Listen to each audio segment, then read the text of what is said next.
नमस्कार दोस्तों, the analyse course के पहले एपिसोड में मैं विजय कुमार श्रीवास्तव आपका स्वागत करता हूँ। दोस्तों, द एनालाइज कोर्स में हम बात करेंगे ह्यूमन पर्सनालिटी के बारे में, मानव व्यक्तित्व के बारे में। मानव व्यक्तित्व के बारे में चर्चा करने से पहले हम बात करते हैं ह्यूमन पर्सनालिटी के टाइप्स के बारे में। ये कितने प्रकार के होते हैं।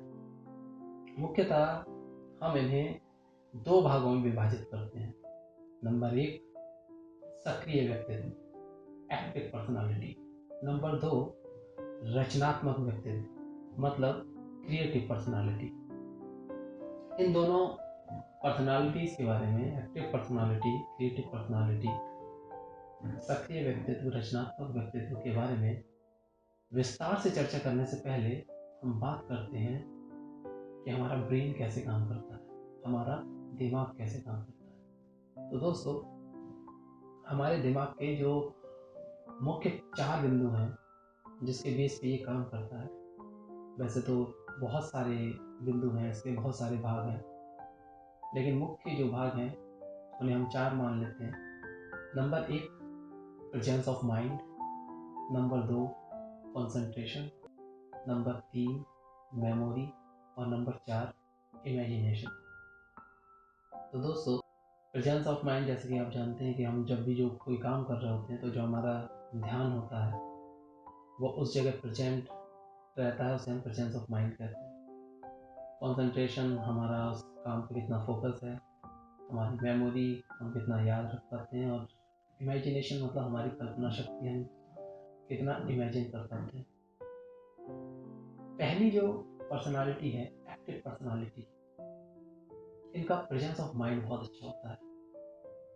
और दूसरी चीज़ जो कंसंट्रेशन है, कंसंट्रेशन भी बहुत अच्छा होता है। ये जिस काम को कर रहे होते हैं उस पर उनका फोकस रहता है, क्योंकि प्रेजेंस ऑफ माइंड अच्छा होता है तो कंसंट्रेशन ऑटोमेटिकली अच्छा होता है। Number 3, memory. मेमोरी कुछ हद तक हमारे जो पोषक तत्व होते हैं, हमारे जो खान पान है उस पर भी डिपेंड करती है, लेकिन हमारा जो प्रेजेंस ऑफ माइंड है उस पर भी हमारी मेमोरी डिपेंड करती है। क्योंकि अगर हम कोई काम कर रहे हैं और हमारा जो माइंड है वो पूरी तरह से उस पर कॉन्सेंट्रेट है, उस पर ध्यान है हमारा, तो उससे रिलेटेड चीज़ें हमें याद रह जाती हैं या याद रहने के चांसेस बढ़ जाते हैं। Number 4, imagination. एक्टिव पर्सनालिटी वाले जो लोग हैं उनका जो इमेजिनेशन है वो थोड़ा वीक होता है, या फिर हम कह सकते हैं कुछ केसेस में बहुत वीक होता है।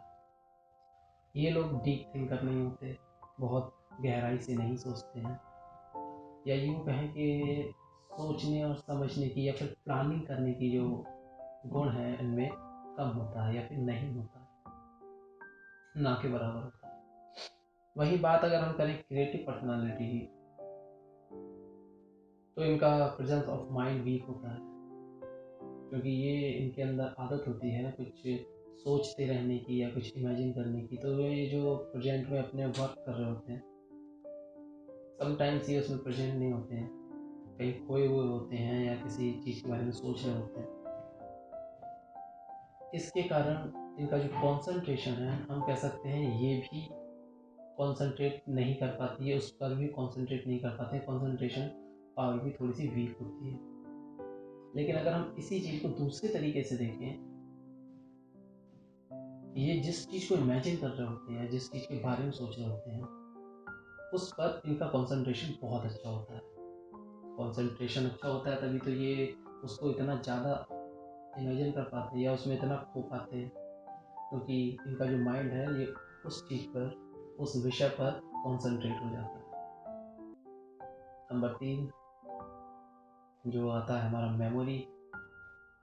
मेमोरी के साथ भी ऐसा ही है कि जो ये काम कर रहे हैं, अगर इसमें इनका माइंड नहीं है, कहीं कुछ और किसी और जगह है ये अपने दिमाग से, तो उस चीज़ से रिलेटेड मेमोरी जो है इनकी थोड़ी सी कम रहेगी।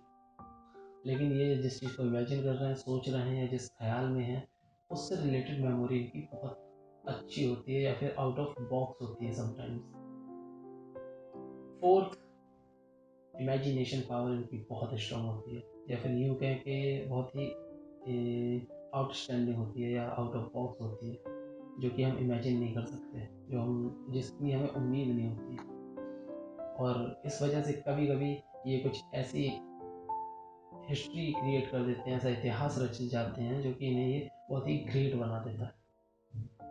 तो ये तो बेसिक चीज़ें हो गई हमारे ब्रेन की, जो क्वालिटीज़ जिन चारों विभागों में दोनों पर्सनालिटी के अलग अलग गुण होते हैं। अब बात आती है हमारे जो ब्रेन का जो मेन पॉइंट है, उसका जो ध्यान है, या फिर हम कह सकते हैं कि कॉन्शियसनेस है, जो चेतना है उसकी।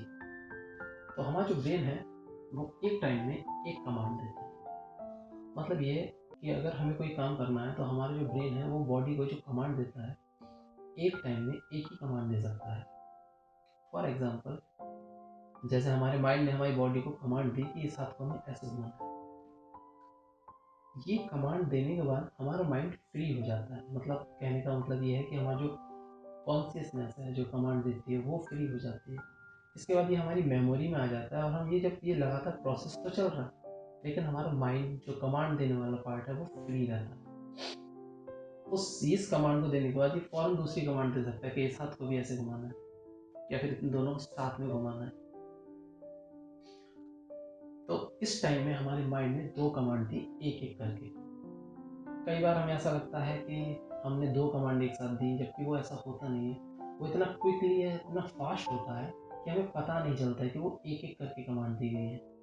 लेकिन माइंड हमेशा एक बार में एक कमांड देता है। मतलब हमारा जो ध्यान है, जब हमारा माइंड कहता है कि इसे ऐसे घुमाना है, तो वो फौरन वहाँ जाता है और आता है, स्विच इन स्विच आउट। अब अगर मान लीजिए मैं ये हाथ घुमा रहा हूँ और ये हाथ भी मैं घुमा रहा हूँ, और अचानक मेरा माइंड कहे कि एक हाथ को उल्टा घुमाना है और मैं ऐसा घुमा, अब ये डिस्टर्ब होगा। देखिए ये बार बार इसी तरफ से घूम रहा है।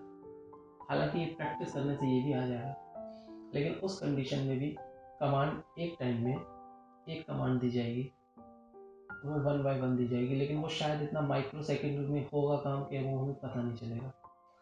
लेकिन जो दिमाग का काम करने का तरीका है वो यही है।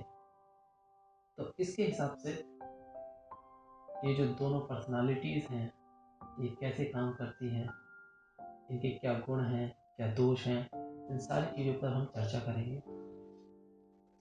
आज का जो हमारा एपिसोड था, जो टाइप्स ऑफ पर्सनालिटी, जो मैंने आपको बताया कि 2 टाइप के होते हैं, हम इस एपिसोड को यहीं ख़त्म करते हैं।